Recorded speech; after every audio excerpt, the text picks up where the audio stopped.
honestly to the American people. And so the Democrats can't overcome this because they also want to bullshit. As a comedian, do you feel you can speak honestly? I think that's what comedians should be doing. I think the idea of having presidents on your podcast and political figures running for office, if you want to play that game. All right, y'all, let's talk about it because this one is wild. We got Mehdi Hasan. For those who don't know who Mehdi Hasan is, he's a political commentator. Mehdi Hasan is going in on comedians specifically like Joe Rogan, Theo, Bill Maher. They're the biggest names who built careers on truth-telling, are now getting called out for cozying up to power. Is it comedy or controlled opposition? Let's get into it. That's one thing.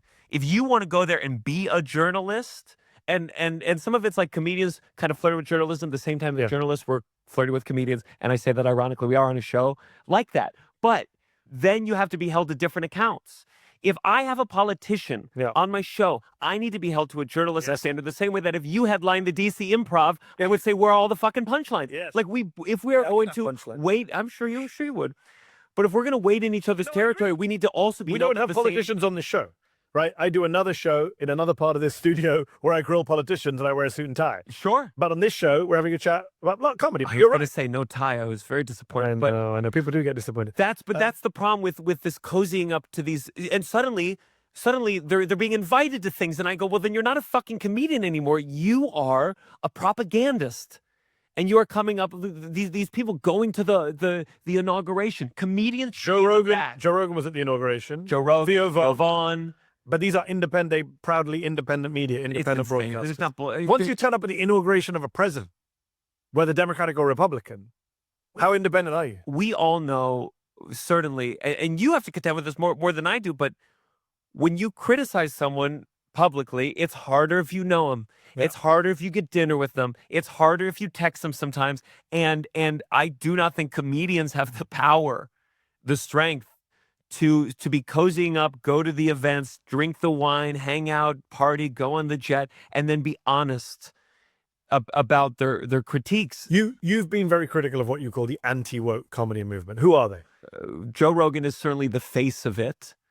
But I think a shitload of comedian podcasts have been cozying up and any comedian who has had and they also pretend to be apolitical, but they're basically platforming the right. Absolutely. And maybe they went into it. Some comedians got burnt by the woke move, by COVID, everyone being online, people getting in trouble for old jokes. Yeah, Me Too, certainly. And so some of them said, oh, here's a new haven for me. Here's a place where it's, But now that the thing that was like the rebellious group is the fucking president, you're not punk anymore. You're not cool anymore. That's the fucking principle. And you're like going out there, like talking about how cool the principle is and saying. I got to pause it here because this is where it starts hitting different. You got comedians, people who we grew up trusting to speak truth to power, basically turning into hype men for politicians and billionaires. Like you have Bill Maher joking it up with Donald Trump and comedians going to the inaugurations and kicking it with the billionaires. Like it's cool and all if you're going to do that. But if you didn't start doing that from the beginning, I feel like why change? Like it's not edgy anymore. It's mainstream. I mean, think about it. If you're getting invited to the table, maybe it's because you're no longer flipping the table. And that's where a lot of fan boomers and Gen Z, millennials, we're all starting to ask, wait, is this comedy or who is comedy really serving now? That he believes in free speech when he doesn't, that's where I go, you're no longer a comedian. You have to admit what you are is you work for the state in this particular instance. And that's not a comedian. The jester should occasionally, be scared, or politician should not want to be with a comedian. Michelle Wolf was the last person who, like in a really public setting, it felt like she had the chutzpah to go, I'm going to talk shit, but it's hard. Yeah, and she got everyone turned on her. Everyone turned. The media, politicians. But that's how it should be. Yes. The problem is comedians got too rich, too powerful, too famous, and they didn't contend with it. And now we're watching huge comedians like toe the line for the president. to go up there and go, hey, he lets you say whatever you want and he gets mad pussy. And you're like, fuck you. That's so disappointing. You're supposed to be out here critiquing those in power. You tweeted it. It was a great line. I wrote it down. I love how comedians have gone from "it's a big club and you ain't in it," the George Carlin line, to "I've had the club members on my podcast and they're actually really nice, so everyone should just do what they say." Fucking pathetic. Yeah, you tweeted. I assume you're talking was that about before Bill Maher? Did I tweet? I feel like that was before Bill Maher. That was before Bill Maher. Yeah, but Rogan. Obviously, you had Rogan, who is the face of it, as you say. Sure. Someone did a little.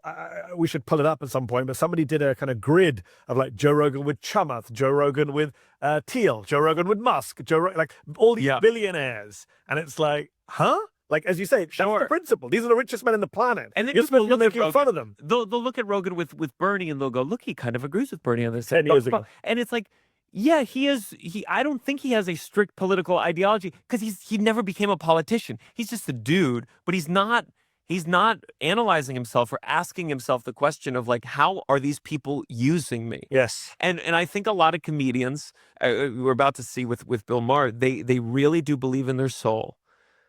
If I talk to this guy, who knows? Maybe I sway him a little. And I go, that's where you've become blind to what people in power do. They do what they want. You're being used. I believe that because once you start thinking that you could change these people's minds, people who have everything they want are not going to be so easy to be swayed into thinking another way. If anything, they'll be the ones doing the swaying. And then there you go being censored. So I 100% agree with him in this aspect of his argument. You're being used, and maybe you agree with them on some things. Like, at the end of the day, Bill Maher and Trump have a lot more in common than not. And that's 100% of the whole thing. So Bill Maher, just for context for people who aren't aware, who claims to be a liberal, I laugh out loud as he says that, he had dinner with Donald Trump at Mar-a-Lago recently. Let's have a clip. Let's play a clip of Bill talking about how that dinner went. I told him I thought parts of his plan for Gaza were wacky, but that I had supported him in the idea that Gaza could be Dubai instead of hell.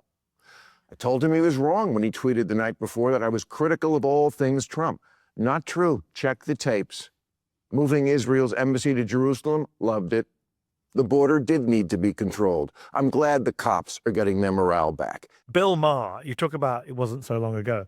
He has been the face of the free speech brigade for years. And by the way, only because it hurt his bottom line. Hurt his bottom line. Hurt his bottom line. And because he doesn't like pro-Palestine people. He's pro-Israel has always been a strong issue for him. He's one of these guys who like too liberal except on Israel. I'm sure everybody hooks up with his Gen Z, and so he's tired of hearing about their pronouns and whatnot. But he's been obsessed with the woke left and free speech. Of course. And here he is having dinner with the most anti-free speech politician in modern American history. And pitching it like he is having a conversation, creating dialogue. And I talked about with my podcast co-host, Russell Daniels, his point was like, oh, you want to have a conversation? Then go talk to a Trump supporter in the world. This is just two millionaires having dinner together. You're just having a nice dinner. Who wouldn't? Two racist, bigoted billionaires. Bill Maher has his own history of Islamophobia, of course, anti-black remarks, etc., etc. But the idea that he pitched, like his version of saving face was like, we had a dialogue, and it's like, no, you didn't at all. You just had a nice, probably really good dinner and laughed and when you left, Donald Trump probably chuckled with his advisors. Another one down, of course.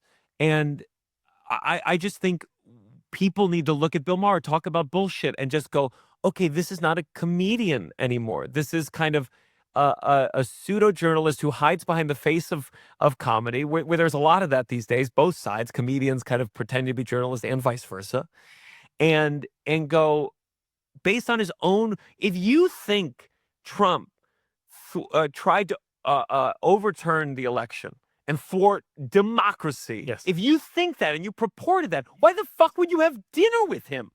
And that not be the only thing. You should have walked in and be like, hey, what the fuck from the get-go? Yeah. Not, hey, I kind of like that one thing you did. Didn't love it when you almost tried to destroy the basic tenet of America. Did he even bring up Mahmoud Khalil or Badr Khan Suri or Ramesa Osta? All these people.